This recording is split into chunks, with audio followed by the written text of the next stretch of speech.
Kličimo gor. Hvala. A boste zvok prosim? Je, ena treba.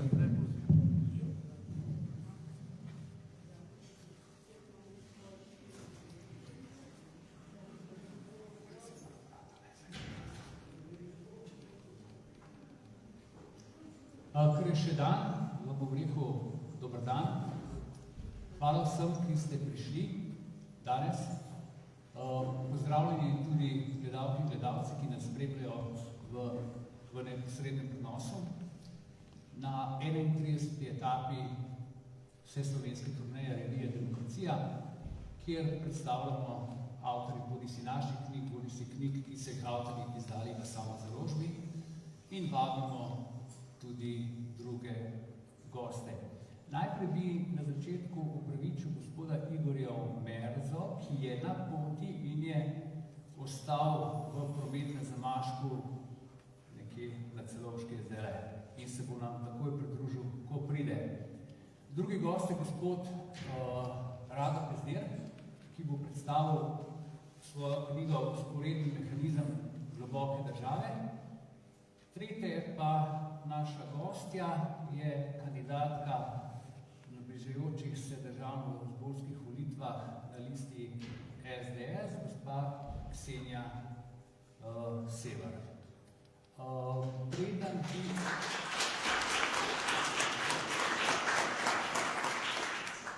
Preden bi začeli, bi povabil jaz gospoda pesnika, gospoda Toneta Kutarja, da nam zrecitira našo lepo zdravico. On za čudovito recitirati.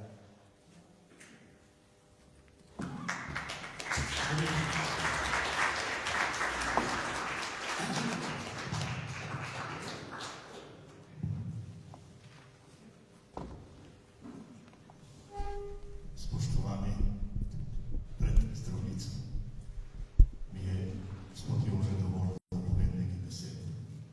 Pa ne morem mimo teh besed, ki jih imate tukaj zapisane. Največ sveta otrokom sliši slave, tja bomo našli pot, kjer mi sinovi si prosti, volijo vero in ustave. Pa naklonijo nos smrt pokovi. Manj strašna noč je v čovjeka zemlje krivi, kot so pod svetlim soncem službi novi. Vsi imamo danes v mislih en narod, ki je velik 44 milijonov. Nas je pa 2 milijona.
srce razjasni in oko, ki utopi vse skrbi. Po trdih prsih up budi. Komu najprej veselo zvonico vratiš po zapet? Bog našo deželo. Bog živi ves slovenski svet, prati vse, kar nas je sinov sloveče matere. V sovražni krst oblako rodu nenažga trešči grom, prost, ko je bil čako naprej, ne bo Slovencev to. Naj zdrobe njih roke si spone, ki jih še teže. Edinost, sreča, sprava, k nam ne, nazaj se vrnejo. Otrok, kar nima slava, vsi naj si v roke sežete, oblast in z njo čast, ko pred svet našega starost. Bog živi nas, Slovenke. Prelepe žlahne rožice. Ni take je mladenke, ko naše krede, tle naj si ga vzali, da iz vas bo strah sovražnikov. Mladenči, zdaj se bije zrolica vaša. Vi, naš up, ljubezni domačije noben, ne vam ne usmrti strupke, zdaj vas kako nas, jo srčno braniti kliče čas. Živejnaj vsi narodi, ki hrebene dočaka dan, den kodr sonce hodi prepir iz sveta popregnan, da rojak prost bo vsak, ne vratle so se pomejak. Nazadnje še prijatelji, kozarce zase vdignemo, ki smo zato se zbrali, ker dobro v srcu mislimo. Dokaj ni ne živi Bog, ker nas dobrih je ljudi.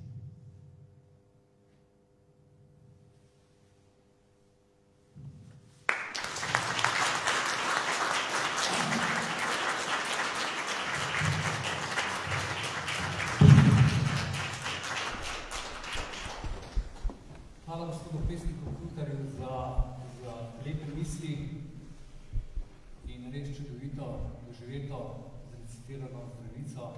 Res hvala. Preden bi to začeli, bi pa prosil še minuto molka za vse žrtve Putinove agresije na Ukrajino.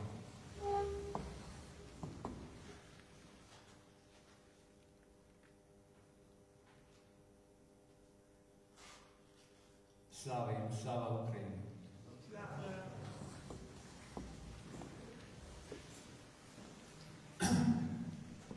Seveda bomo tudi današnji pogovorni večer začeli z Ukrajino in bo debata začela z gospod Severovo. Poglejte, Rusija je napadla Ukrajino neizvano. Tukaj ni dvoma, kdo je žrtev in kdo napadalec. Vemo, da je Kremelj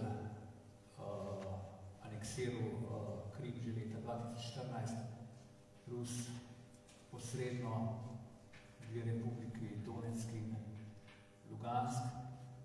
Zdaj je prav napad v Ukrajino in napaduje proti Kijevu.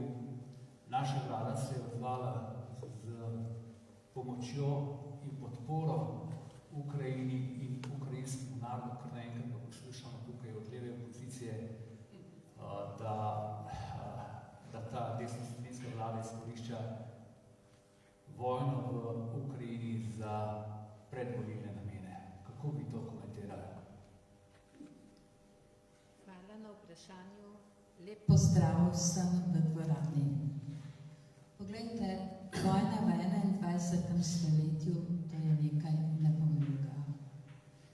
Naš predsednik vlade, gospod Janez Janša, se je med prvimi odločno uprl vojnemu nasilju v Rusiji, v Evropi in tako tudi s svojim pogovorom v Evropi dosegel enotnost v obsodbi te grozne vojne. Posnetki uničevanja mest, žrtve, begunci, ja, sedaj imamo prave begunce. Begunci, to so ženske in otroci. Moški ostajajo doma, da branijo svojo domovino. Vsi ti dogodki bi nas mogli strezniti v razmišljanju, kam pripelje želja po oblasti, diktaturi, vračanju v komunizem. In včeraj je bila v državnem zboru seja v zvezi z deklaracijo o Rusiji, o Ukrajini. Lahko smo slišali, da je poslanec SD Matjaž Nemec dejal, da gre za konflikt.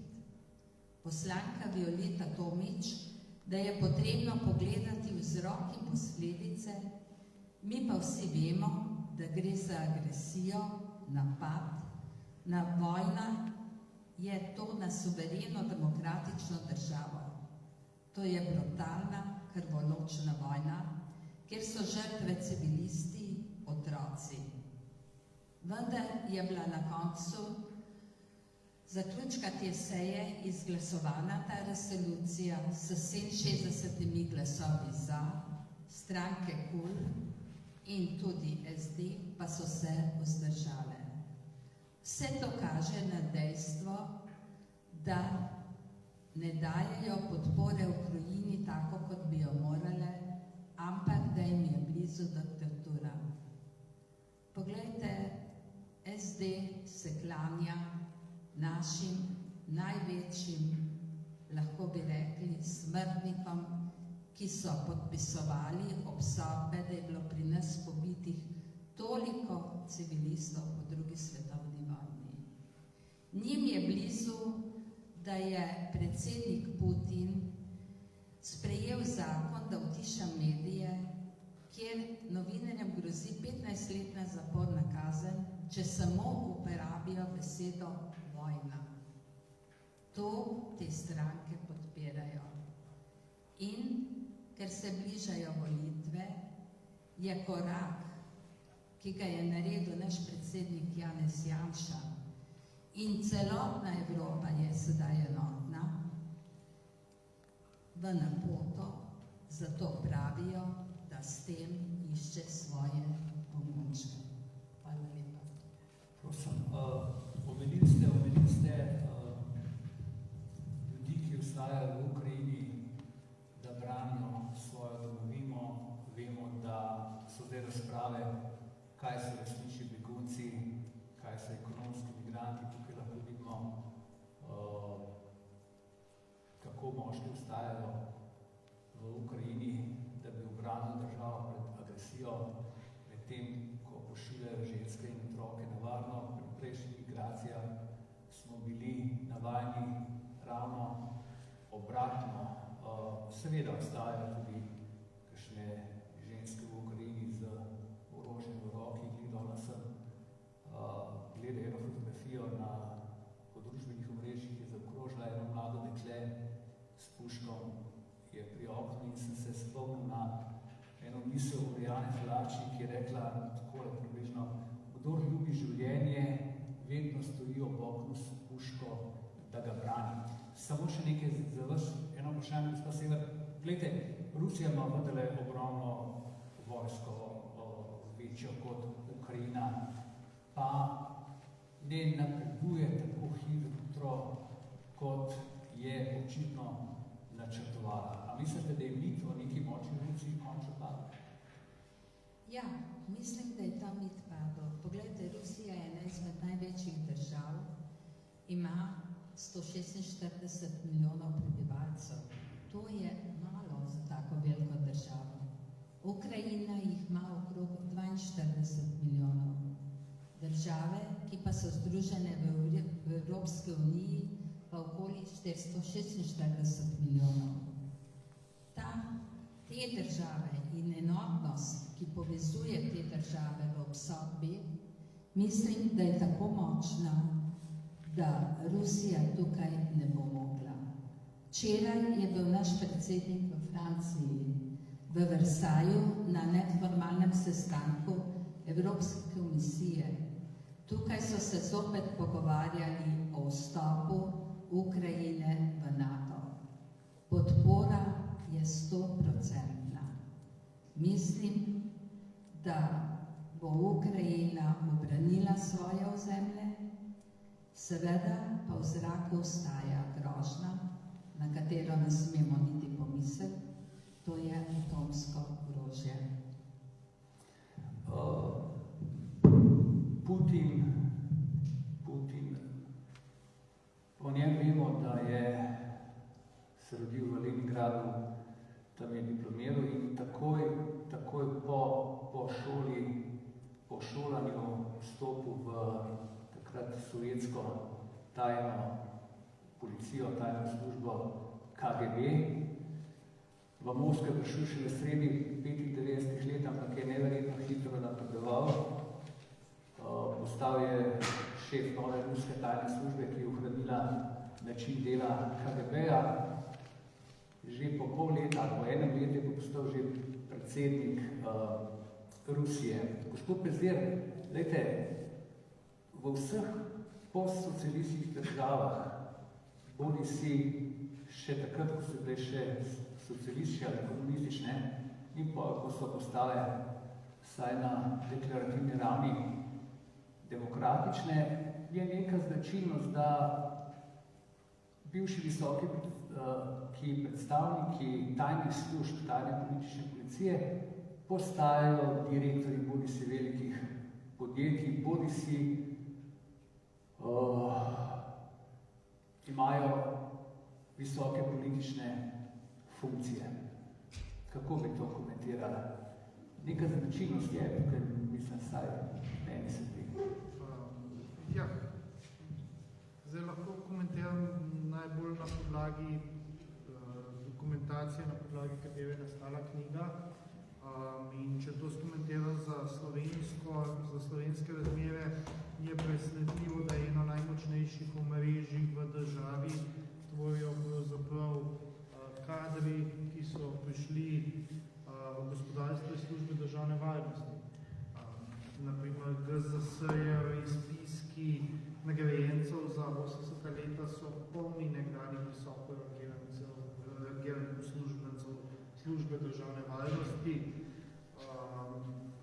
Potem tisto, kar vidimo sledeče, so zelo močno vplivni, ekonomsko vplivni ljudje kot Janez Zemljarič, potem Pušnik, Dragan Sajlovič in tako dalje in tako naprej. In to je nekaj, kar je prišlo iz vzporednega mehanizma. Zdaj, jaz točno ne znam odgovoriti, kako je ta penetracija delovala v Rusiji, ampak pri nas je v glavnem delovala preko vzpostavitve kapitalskih omrežij v začetku tranzicije na podlagi vzporednega mehanizma, ki je bil izkoriščen za to, da se je družbeno premoženje izvozilo in uvozilo v obliki privatne lastnine, kar je v začetku privatizacije zaokrožilo to udbovsko omrežje v slovenski ekonomiji. Hvala lepa, gospod Reže. Pridružil sem me gospod Igor Merza, publicist, pisatelj, avtor 17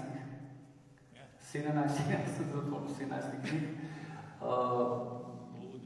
o Udbi, piše tudi serijo knjig Velikani slovenske osamosvojitve in ravno prav je prišel in je ravno pravi človek, da nam bo to razložil, ker je zvest poročevalec arhivov Udbe, da nam razloži malo razliko med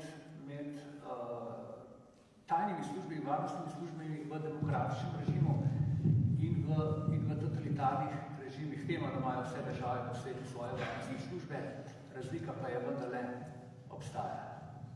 Hvala za besedo, lepo pozdravljeni, se pripričujem. Mislim, da je ob 6, ob 5 je zelo zgodno ura. več hudega. Ja, razlika je očitna, ne? Ker tajna politična policija v totalitarnih režimih je namenjena ohranjanju oblasti. Edine dovoljene stranke ponovadi ali pa diktatorja, spravo nekoga, ki si je vzel absolutno oblast brez volitev in jo drži, dokler pač mora, in pri temu zelo pomaga tajna politična policija. Dočin so pa tajne policije v demokratičnih državah so pa varnostni mehanizmi, preprečujejo nasilno rušenje ustavne ureditve, niso v službi ene stranke, v službi države in so potem pa seveda nadzirajo ali skušajo ugotoviti, najti kakšne teroristične poizkuse, tudi kakšne organiziran kriminal. Tako da to je ta razlika. Ne? Tako da je tajna politična policija seveda vedno v rokah vrha edino dovoljene stranke v neki državi. Pri nas je bilo to v rokah, se pravi, ozkega kroga komunističnega vodstva. Kot zvezdna udba, potem pa republiške udbe so le pa predvsem navezane na republiška komunistična vrh komunističnih vodstv. To je ta razlika, največja. No, pri nas zanimivo pa še to, ker potem rada to deluje od leta 1945, pa potem še to tranzicijo naprej, čez nastane demokratične Slovenije, da je udba jugoslovanska, slovenska, praktično vse udbe republiške tudi, so se zelo močno ukvarjali z državnim švercem, se pravi, z organiziranim gospodarskim kriminalom. To je pa tema, pravzaprav, ki je tema te knjige, vzporedni mehanizem, tudi tema knjige, ki se je zraven napisala kriminalni temelji teritorialne obrambe in NLB. Prej nam bom dal besedo gospodu Bezderju, da bo povedal, kaj v svoji knjigi, gospa Sever, kdaj ste vi se zavedali, kakšna tajna policija politična je udba ali pa služba državne varnosti, kot smo jo proti koncu pomenovali, bolj ljubkovalna udba? No, jaz sem rojena po vojni. V mladosti, to se pravi, ko sem se šolala in v študijskih letih, tega nisem vedela. Ko pa sem prišla v službo, takrat pa so ljudje govorili, boj se tega, boj se unega. To lahko rečeš, to ne.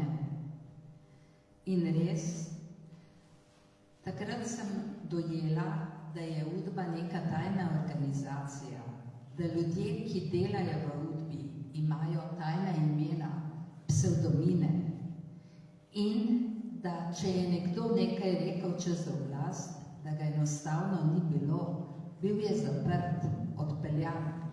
Dogajale so se prometne nesreče, na delovnih mestih nezgode in samo še petalo se je, da je pa to rekel in je potihoma likvidiran. Isto nam lahko pove mogoče umor Dobrotnika, predsedniškega kandidata, gospoda Ivana iz Negove. Njegov umor še danes ni točno raziskan. Starši, prijatelji, ki so hodili na obisk, pa so o tem veliko govorili, ampak jaz sem bila premala, da bi to dojela. Mislim pa, da udba še danes deluje. Ne deluje pod imenom udba, ampak v okviru globoke države. Poglejte, če bi v času pred letom 90 na nekem protestu, ki ga ni bilo, nekdo rekel, to je titoizem ali ubi Tita, kje bi bil? Danes pa je to vse dovoljeno. Govorimo o janšizmu. Ubijte Janša, pa naša sodna veja ne reagira. Nihče ni obsojen. To kaže na to, da so na oblasti, na funkcijah še vedno ljudje, ki so v povezavi z organizacijo udba. Ja, govorili ste, gospa Sever, o tem, kako je udba obračunavala z ideološkim nasprotnikom. Jaz spomnim enega primera, o katerem sem tudi pisal, ko sem bil še mlajši novinar, to je primer, mislim, da iz Nove Gorice, nekemu fantu se imenil, njegov psevdonim je bil Kekec in je napisal na eno stavbo Jugoslavije nesranje in preganjal ga je tožilec Fišer, se ga spomnite, v totalitarnem režimu je ščitil komunistični režim, po osamosvojitvi se je predstavljal kot nek demokratični predstavnik pravosodnega sistema. Gospod Pezdir, glede na to, da je gospa Sever govorila o tem, kako je Udba obračunavala za ideološke nasprotniki, samo njeni začetki so pa tudi v ekonomskem smislu kar, ko bi rekel, srhljivi in neverjetni. Leta 1945 proti koncu vojne je z junijskim, devinskim pa beograjskim sporazumom tisto, kar danes poznamo kot Tržaško in Goriško, prešlo v nekaj, za kar je bilo jasno, da na koncu ne bo Slovenija oziroma tedanja Jugoslavija, se pravi, da sta za tedanjo politiko in Gorica teritorijalno izgubljeni mesti. Vendar zaradi močne prisotnosti partije, predvsem v Trstu, kjer je bila slovenska partija večja, kakor je bila manjšina, kajti v njoj so bili vpisani Italijani, in tako je bilo do Informbiroja do leta 1948, ko je prišlo na razcep med Vitalijevce in tiste, ki so bili za Titovo Jugoslavijo, kar je seveda tudi eden izmed elementov razpada slovenske manjšine, ker v tistem trenutku je pač slovenska manjšina se začela izpisovati iz slovenskih šol in izpisovati v italijanske šole, kjer so hoteli ostati pravoverni, italijanski pa je v Milanu, ta pa je bila prostalinistična. In v tistem času je partija na tej strani meje se odločila, da bo vzpostavila državo v državi, to je v Trstu in na Goriškem, da bo imela vse pritikline, ki jih država ima v nekih neformalnih oblikah, in sicer šolstvo, kulturna dejavnost, športna dejavnost, založniška dejavnost in seveda na koncu tisto, kar se to poganja podjetje. In ta plan je postajal vse bolj kompliciran, ker enostavno ni bilo kapitala, s katerimi bi ta podjetja zagnali. In do leta 1948 ugotovijo, da rabijo dobiti kapital, in to se zgodi tako, da slovenska partija oddeli tretji odsek prvega oddelka uprave državne varnosti pod Nikom Kavčičem v podjetje Continental, ki se začne ukvarjati z ekonomijo, v tisto, kar kasneje spoznamo kot Saftijeva ekonomija. In prva težava, kako pridobiti kapital, se zelo hitro razreši v trenutku, ko uprava državne varnosti v Švici, v italijanskih kantonih naveže stike z švicarskimi preprodajalci cigaret. Po drugi svetovni vojni namreč je bila Italija, ni bilo dovoljeno uvoz cigaret in so bili švicarski kanali vzpostavljeni, po katerih je seveda so te cigarete prihajale v Italijo in se nelegalno prodajale, kar pa so seveda hoteli teli naši, kar so Italijani potem zaprli to mejo in švicarski preprodajalci cigaret, predvsem ameriških, ker so bile takrat tam ameriške tovarne za cigarete, so potem z UDV navezali poslovni stik in UDV je za njih potem pripeljala cigarete iz Švice do italijanskega tržišča na različne načine in tam pobrala denar. Ta denar je mogla potem spraviti nekako legalen krogotok, da je lahko ustanavljala podjetja v Italiji, kar je naredila tako, da je švicarskimi preprodajalci cigaret s svojim začetkom posla, dobavitelji, ustanovila v Lichtensteinu podjetje Kolkomerc v Dus. To podjetje Kolkomerc v Dus, ki ga je upravljala uprava državne varnosti, predstavljena lastniku, poživi še do leta 97. Večina njeno premoženja v osnovi se po prvi iteraciji prenese leta 54 po londonskem sporazumu na lastništvo podjetja Comexin, ki je v slamnati lasti, ampak pravi lastniki od zadnji so Socialistična zveza delovnega ljudstva in upravljalec tega premoženja postane Ivan Matija Naček.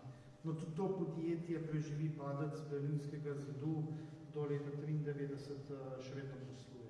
Ampak osnovni posel uprave državne varnosti je bil šverc cigaret. Tole, kar gospod Pezdir razlaga, je čele v tele knjigi bolj podrobno razloženo in to niso nobene teorije zarote ali pravljice, kako se od začetka misla, kakršni so bili začetki zagovori samih akterjev tega, ampak je vse podkrepljeno z dokumenti. Gospod Omerza, pravzaprav je presenetljivo, da so ostali v arhivih dokumenti, ki dokazujejo, da je bila pravzaprav ena mafijska kriminalna organizacija. Ja, zdaj, večina je uničenega udovskega arhiva. Največje uničenje je bilo zapovedano marca 90, se pravi mesec pred demokratičnimi volitvami, na katerih je zmagal Demos in jaz sem najdel še dokument, da so uničevali še 16. maja, takrat, ker Demosova vlada prisegla v parlamentu, oziroma v državnem zboru, oziroma v skupščini takrat. In 17. je začela pa operativno delovati Demosova vlada. Tako da takrat se je ogromno uničilo, ampak očitno se je uničilo tako, kot bi jaz rekel, glede na to, kaj je ostalo. Predvsem zadnja leta so se zelo uničevala. Mogoče za nazaj so stvari, kakšne stvari zelo dobro ohranjene. To je zanimivo. Ene stvari so skoraj bi rekel, verjetno 100% ohranjene. Recimo ravno to, kar pišejo videla z Radotom v knjigi Kriminalni temelji teritorialne obrambe in NLB in nekaj veliko tega, kar je tudi v tej knjigi Vzporedni mehanizmi, je iz fonda, oziroma škatle 1404, mislim, da je okoli 10 strani ohranjenih, kar je ogromno. 10 strani se da sestaviti neka zgodba o črnih fondih, o švercu, o določenih povezavah, udbe in, oziroma tako rekel, stare udbe, ki je šla v gospodarstvo, v zunanje trgovino, se pravi, tuje predstavništvo banke in ko je nova udba ali pa mlajša udba ugotovila, da te ljudje ne delajo več po političnim ukazom, ampak delajo za svoj žep, so začeli preiskovati. Očitno to tega je ogromno ohranjenega in iz tega so potem naredili res jaz in on sam solo, sam potem te knjigi še veliko več, kot je samo ta fond.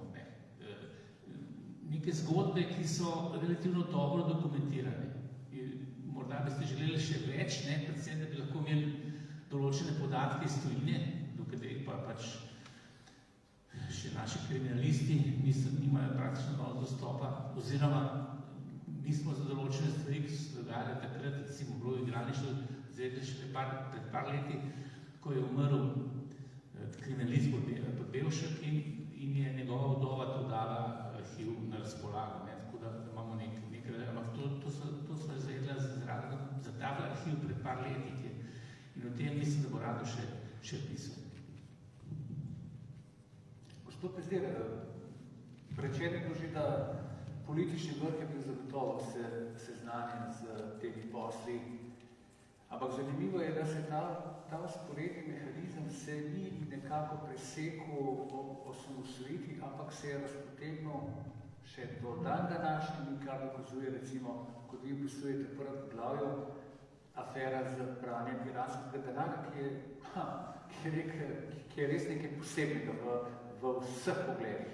Ne toliko posebnega, kot grozljivo posebnega. Predvsem je potrebno razumeti, preden razložim ali odgovoriti vprašanje vezano na primer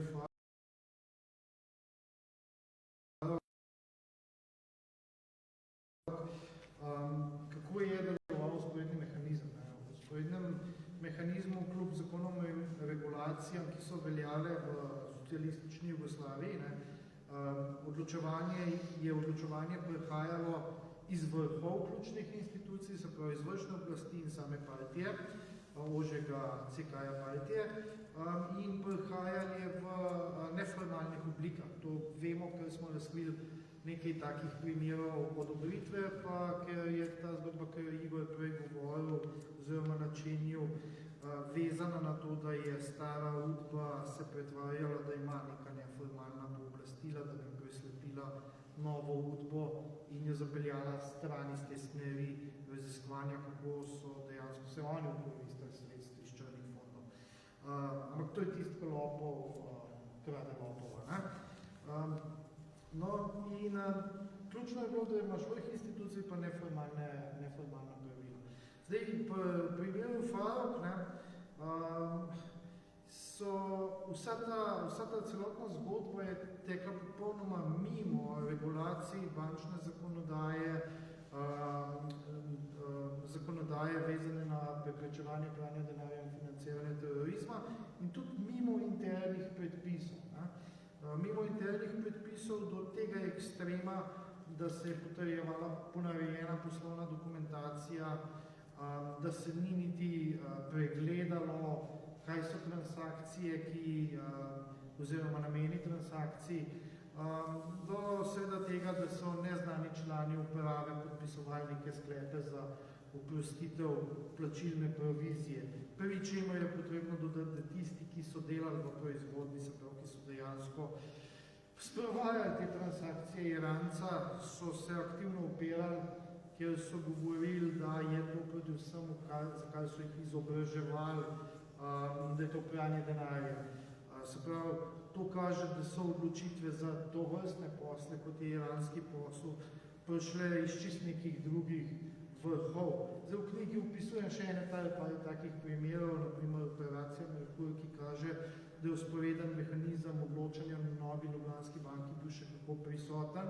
Samo za samo iransko zgodbo pa vemo, da ima originalne korenine v usporednem mehanizmu, kajti leta 1979 po prihodu Ajatolle Homeinije na oblast, torej po iranski revoluciji, ko so vrgli šaha, je bil ta prvi element Homeinove politike, seveda absolutno popolna nacionalizacija naftne in plinske industrije, ki je bila do takrat v rokah zahodnega sveta. In seveda posledice tovrstne Ajatolline odločitve so pripeljale embargo oziroma zamrznitev sredstev za vse iranske državljane, fizične in pravne osebe v tujini. Iran ni mogel donati. To je neka paralela, ki lahko danes zvlečamo, kako naravno stvari potekajo. Na kar imamo izpričano, da so Iranci prišli do predstavnikov Ljubljanske banke v Libanonu in jih zaprosili, če jim lahko pomagajo. In oni so jim rekli, da jim bojo dali za te namene uporabiti svoje transakcijske račune v švicarskih bankah in blokada za Iran je bila prebita. Seveda, kar je bolj depresivno kot to je, kaj nam je še vse povedal primer Farok, da ne odgovarja interna pravila samo po bančnem sistemu, ampak tudi pri regulatorju v centralni banki, pa odgovarja na uradu za preprečevanje pranja denarja, pa odgovarja na ministrstvu za finance, pa odgovarja na policiji pa na PU-ju, pa odgovarja na tožilstvu in deloma tudi na sobi. Odpovejo potem pri slovenskih ministrih, pri slovenski vladi, pri sekretarju za nacionalno varnost. To pa je že tisto, kar je zastrašujoče, ker kaže, da ali imamo opravka z tem, da države nimamo, enostavno ni institucij, ne obstajajo, ali pa da obstajajo posebna pravila za posebne transakcije in so temeljena prav na mehanizmu delovanja usporednega sistema. Ja, očitno primer Farok dokazuje, da obstaja neka pravila, ki veljajo samo za nekatere, ne pa za vse, kar je seveda daleč od pravne države. Samo dodatek ne dam, da ne bo preveč abstraktno to zgleda. Naprimer, če se policija odloči, da ne pride na kraj suma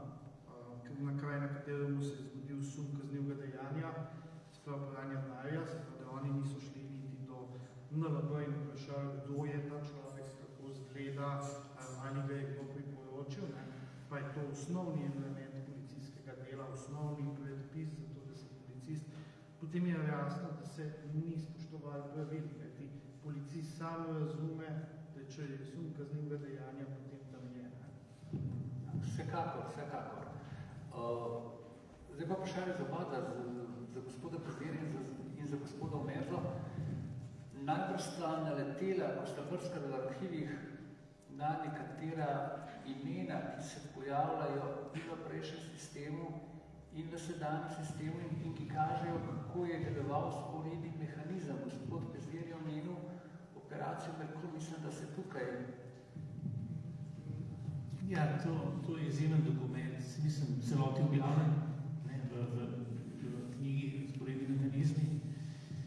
Gre za dnevnik po dnevih, zelo natančno, to je napisal Niko Kavčič, se pravi že povedano je bil on šef udovskega ekonomskega oddelka po vojni, pozneje je šel v bančništvo in je v bistvu na nek način združil dve veliki slovenski banki v takrat imenovano Ljubljansko banko, se pravi zelo visoko, se pravi najmočnejši gospodarstvenikov v Sloveniji. In on je potem v funkciji upokojenca, to je bilo leta 1992, leta 1992 je on skupaj z Milanom Kučanom, to vse piše natančno, je naredil neko spletko, se pravi upokojenc, pa predsednik države, ki nima nobenih oblastil, da se vtika v imenovanje generalnega direktora uprave Ljubljanske banke, sta vodila akcijo, kako Marka Voljča pripeljati na položaj. Pri tem se je zločila tiste dva, ki pa sta bila najbolj poklicana, da o tem odločata predsednika vlade Janeza Drnovška, ker vlada je bila skupščina Ljubljanske banke in pa guvernerja na Banke Slovenije, Franceta Arhaja. To je izjemno natančno opisan, to je nek kronski dokument delovanja iz ozadja. Če se spomnite, je celo Borut Pahor v funkciji, mislim, predsednika vlade, a pozneje, ko že odšel z te funkcije, govoril o stricih iz ozadja. Nikoli ni hotel povedati imena teh ljudi. Ne. Ampak jaz mislim, da je mislil na Milana Kučana predvsem. Ne. In tukaj vidimo, že leta 92 se pravi upokojenec, pa bil pa predsednik države, brez kakšnih koliko oblastil upokojenc, pa še sploh nikakršnih, sta naredila neko spletko in je ta človek tudi natančno opisal in ta dokument je izjemen dokument, se mi zdi, narekovajih krasen dokument, da tako rečem. Seveda so še drugi udbovci, ki so recimo Janez Zemljarič, ki je šef udbe, od usmositve naprej deluje v gospodarski sferi. Potem recimo Silvo Gorenc je po udbi oziroma v samostojni Sloveniji deluje tudi politično v okviru stranke socialnih demokratov, oziroma prej Združene liste, tako naprej. Potem imate Drage Sajloviča, recimo, nekaj izmed tistih, ki so nas aretirali, oziroma takrat mene pa Janša odpeljali. 31. maja Janša je odstal, mene so pospustili, to je bila ta začetek afere JBTZ, on se tudi pojavlja celo kot svetovalec ministra, neko funkcijo pri ministru za finance. Tako da bi se še dali še kar nekaj teh ljudi našteti, ki so, nekaj morate vedeti.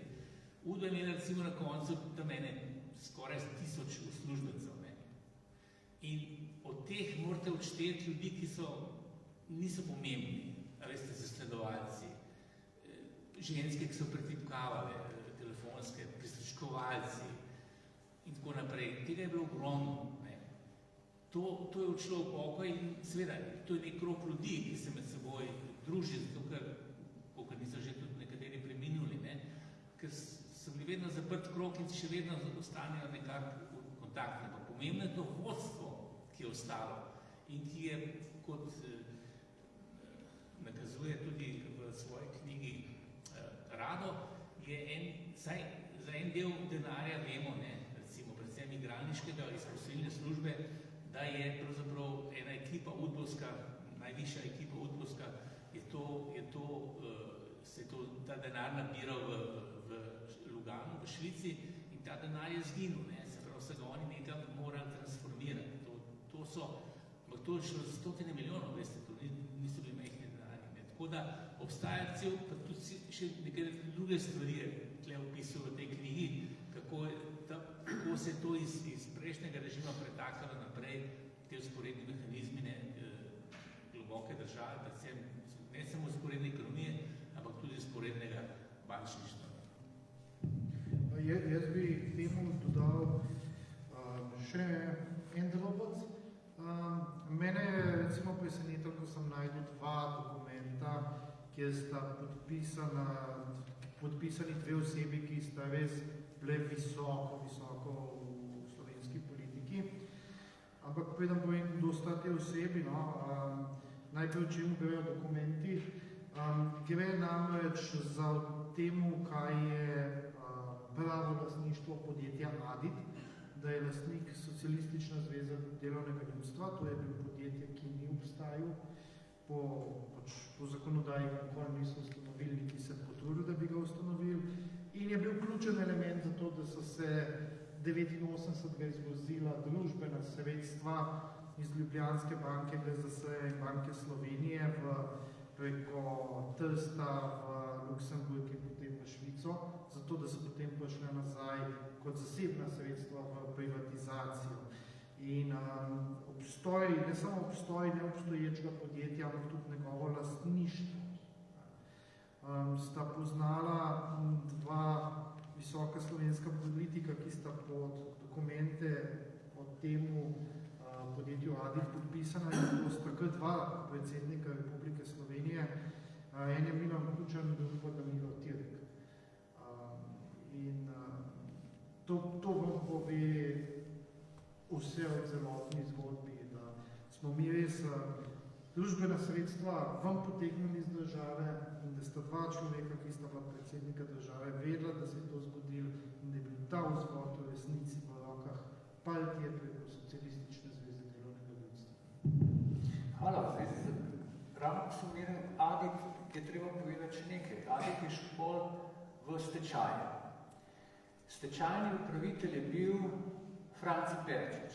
Franci Perčič pa je pred študija marketing brezplačno delal predvolilno kampanjo za Milana Kučana. Hočem povedati, da tudi ko so se ta podjetja likvidirala, so se nekako nadzorovano likvidirala. Ja, tudi od Milana. Seveda. Dajte, gospa Sever, tukaj smo poslušali, da ta sporedni mehanizem še vedno nekako deluje, se ohranja življenje, ampak vsakič manj.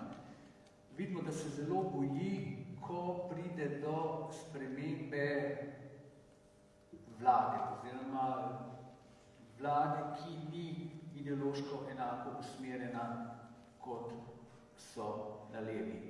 A so v tem smislu tudi letošnje volitve nekako prelomne, glede na to, da imamo desno-sredinsko vlado že 2 leta in če bi ta vlada dobila mandat, pa še 4 leta bi bila lahko globoka država, oziroma ta sporedni mehanizem, ki deluje mimo vseh pravnih smernic institucij ogrožena in bi se lahko nekako sesul. Ja, se strinjam z vami. Letošnje volitve bojo sigurno prelomne.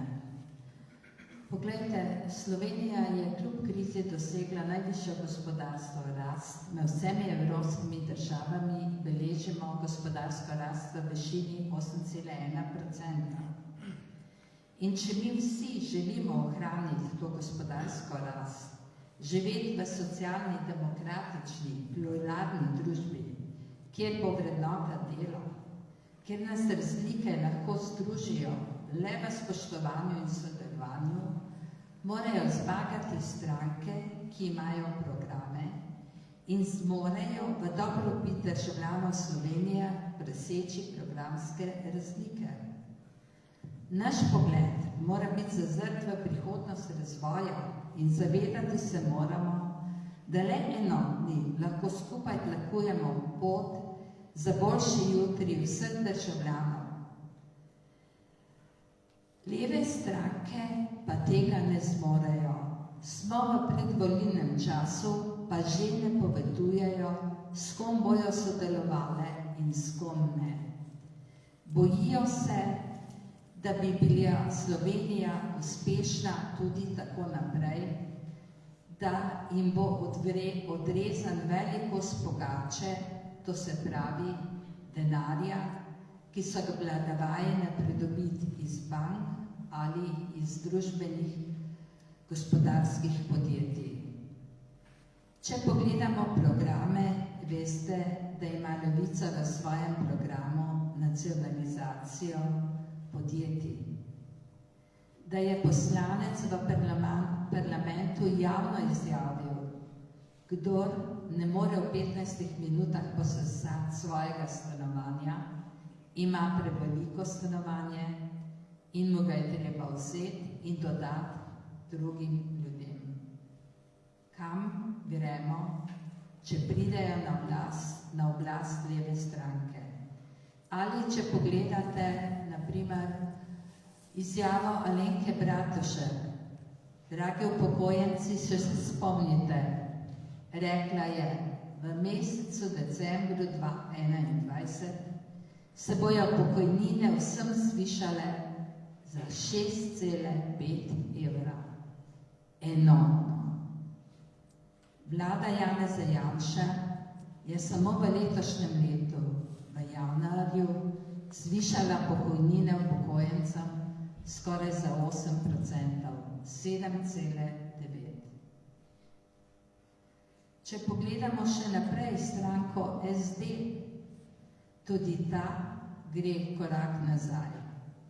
Oni želijo s svojim programom zopet zavladati celotni Sloveniji in tudi ljudje, ki jih podpirajo, če pogledamo mestno občino, župan noče vrniti odlikovanja, ki ga je prejel od ruskega predsednika Putina.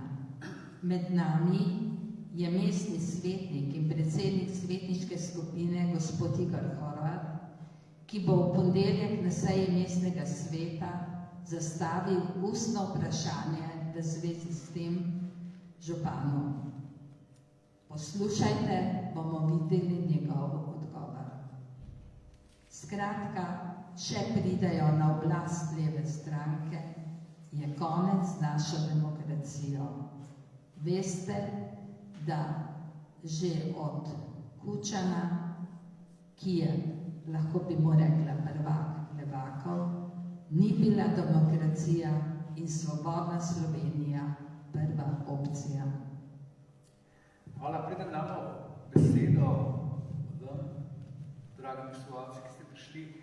Gospod Sever, samo še res na kratko, kako bi vi ocenili to dvoletno vladanje gospoda Janše?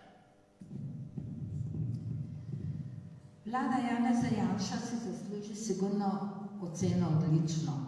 To je priznavajo doma in v Evropi. V tem času gospodarske krize je tudi predsedovala in tudi tukaj je povzela od vseh institucij v Evropi priznanje in odlične ocene. Poglejte, vlada je v tem času s svojimi protikoronskimi ukrepi pospešila razvoj gospodarstva. Pomagala je podjetjem, pomagala je družinam, kulturnikom, študentom, upokojencem, pospešila je črpanje evropskih sredstev. V dvoletni vladi gospoda Marjana Šarca se je počrpalo le 34%. Sedaj smo že na okoli 90%. Začela se je graditi infrastruktura, gradijo se domovi za ostarele. In ker se je povečala potrošnja, ljudje so dobili tudi višje plače, se je v državni proračun začel nabirati denar od trošarin, od DDV-ja in tako smo imeli v mesecu januarju okoli 100 milijonov evrov presežka. Ta denar pa je vlada želela zopet dati nazaj prebivalstvem, pa vemo, da so stranke Kuljo pri tem ovirale. Ampak danes je bil sprejet zakon o dohodnini. Hvala vlade, vsi, ki ste še delovni aktivni, boste imeli večje plače.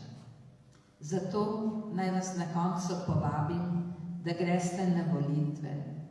Zavedajte se, da vsak glas šteje, da vi ste tisti, ki se boste odločili, v kakšni Sloveniji želite živeti in kdo nam bo vladal.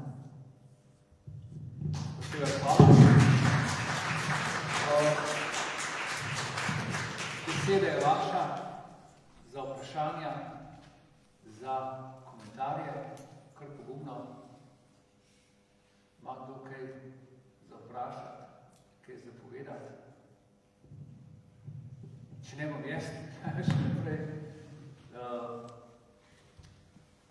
Gospoda Merza in gospoda Pezderja, najprej se zagotovo se spomnite tistega intervjuja, ki ga je imel Niko Kavčič z Rosvito Pesek, in o katerem je govoril o vzporedni ekonomiji. Človek bi pomislil, da se je hotel malo pokrsati, v resnici pa zadeve, milo rečeno po svoje, interpretiral, ali se pa ni želel spomniti, kot večina ubovcev. Dokumenti kažejo v bistvu bolj drugačno sliko tega, kar je on opisal v dokumentarcu. Zdaj, pri ljudeh se nekje, pri mnogih verjetno, izblokovalo neko mnenje, da dobro. Po vojni smo bili v težavah, država je bila brez sredstev, porušena in tako naprej. In državni šverc ni nekaj lepega, ne? Ampak vseeno je bil takrat neko nujno zlo, preko katerih smo vzpostavili določene tudi podjetja. Ne? Predvsem Niko Kavčič je tukaj dejansko ustvaril kapital, postal državni šverc za nekatera znana slovenska podjetja. Ampak, zdaj se moramo pa drugače vprašati. Zakaj pa je bila ta država v takih težavah? Res je bila vojna, je bilo veliko škode, ampak kaj so imeli po vojni? Nacionalizirali so podjetniško lastnino, preganjali so podjetnike, celo kakšnega so likvidirali, in postavili so nesposobne ljudi na ta vodstvena mesta in ekonomija je padla kot kamen, tako rečem. In niso imeli druge izbire, kot da se grejo organiziran državni kriminal. Se pravi, namesto da bi razvijali predvojno podjetništvo, ker v Sloveniji je bilo podjetništvo že razvito, je bil že nek kapital in je bil družbeno zaveden kapital, da tako rečem, berete recimo Ljuba Sirca, kako je njihova tovarna delala, kakšen odnos je imela do delavcev, pa ne samo njihova, tudi drugi slovenski podjetniki so imeli ta čut tudi za delavstvo in bi lahko razvijali, iz tega bi lahko razvijali svoj kapital, ne iz šverca, ampak iz svojih podjetniških uspehov in akumulacij. Tako da moramo tako gledati, ne, da ni bilo to, da to je bilo nujno zlo v tistem režimu, ampak če je bil režim demokratičen, ekonomsko pravilno naravnan, ne pa da je uničil celo ekonomsko bazo in tudi njeno kadrovsko strukturo. Z tega vidika je treba to gledati, ne, kot napačno država, ki se je takrat zgradila, tudi ni bila osvoboditev, bila pravzaprav nova okupacija. Se vemo, kaj se je dogajalo po vojni, ne, kakšni zločini, množični umor in tako naprej. Koliko časa, koliko let je to traja. Potem je sicer milejša oblika, ampak še vedno totalitarni režim, ki je tudi neslavno, tako rekel, propadal. Ama mogoče zdaj kdo kakšen komentar? Kakšno vprašanje? Se vprašuje, nekaj ne dela. Ne, pa samo še gospoda Pezderja, res povsem na kratko. Namreč ustvarja se zdaj nek vtis, tudi jaz sem ga imel, da skuša zdaj ta vzporedni mehanizem globoke države, vašo knjigo nekako spremeniti v to, ja sej, v 60-ih, 70-ih letih smo to nekako kradli denar, ampak smo ga šparali za osamosvojitev. Ja. To je veljavna teza, ki jo je bilo vredno preiskovati. Jaz sem preiskoval, tam sem veliko poudarka na to, da bi ugotovil, ali so ta sredstva iz vzporednega mehanizma bila v kakršnikoli način izkoriščena za in osamosvojitev in blaženje posledic socialne stiske ob masivnem propadu slovenskih podjetij v začetku 90-ih. Izkazalo se je, da denarnega toka ne bilo. Izkazalo se je, da je bilo to en zelo sebičen plan krasti lastnemu narodu, zato da iz družbenih sredstev narediš zasebna sredstva in jih vrneš nazaj, s tem zacementiraš svoje centre moči in ponovno zauzameš slovensko politično sceno in institucije in predvsem bančni sektor, ki je bil močno napajan iz javnofinančnih sredstev, to je zdravstveni sektor in pa seveda medijski sektor, so uspeli biti napolnjeni s tem denarjem. V karkoli drugega ostalega ta denar je v teku in to je seveda ultimativni dokaz, da jim pravzaprav z tega vidika enostavno ni bilo mar za slovensko osamosvajanje, ekonomsko osamosvajanje, če so denar izvozili in ga skrito pred nami. Hvala. Zdaj pa hvala vsem, da ste nas prišli poslušati v živo. Hvala gledalcem in gledalcem, ki so nas spremljali v neposrednem prenosu. Naj samo še to povem, da v dosedanjih 31 etapah smo imeli približno okoli 2000 obiskovalcev.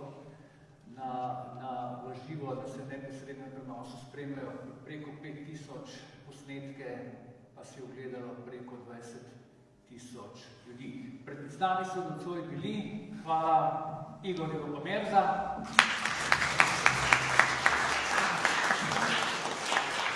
Rado Kozel. In gospod Ksenija Sever.